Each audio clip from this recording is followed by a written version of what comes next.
ఉన్నావ్ అత్యాచార కేసులో ఢిల్లీ హైకోర్టు తీర్పును సవాల్ చేస్తూ సుప్రీంకోర్టును ఆశ్రయించింది సీబీఐ. కుల్దీప్ సింగ్ సెంగార్కు హైకోర్టు జీవిత ఖైదు శిక్షను నిలిపివేసి బెయిల్ మంజూరు చేస్తూ ఇచ్చిన ఆదేశాలను సుప్రీంకోర్టులో సవాల్ చేసింది దర్యాప్తు సంస్థ. సెంగార్కు విధించిన జీవిత ఖైదు శిక్షను నిలిపివేయడం ద్వారా ఢిల్లీ హైకోర్టు పోక్సో చట్టంలోని అంశాలను నీరుగార్చిందని సీబీఐ పిటిషన్లో పేర్కొంది.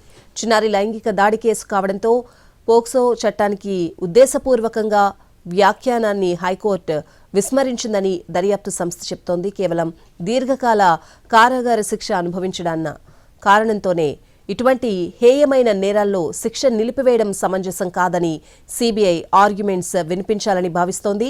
జీవిత ఖైదు శిక్షను నిలిపివేయడం అత్యంత అరుదైన అసాధారణ పరిస్థితుల్లోనే సాధ్యమని సుప్రీంకోర్టు గత తీర్పులను దర్యాప్తు సంస్థ పిటిషన్లో కోట్ చేసింది. సెంగార్ విడుదలైతే బాధితురాలికి ప్రమాదం ఏర్పడే అవకాశం ఉందని, ఇటువంటి తీర్పుల వల్ల న్యాయ వ్యవస్థపై ప్రజల విశ్వాసం దెబ్బతింటుందని సీబీఐ పిటిషన్లో పేర్కొంది.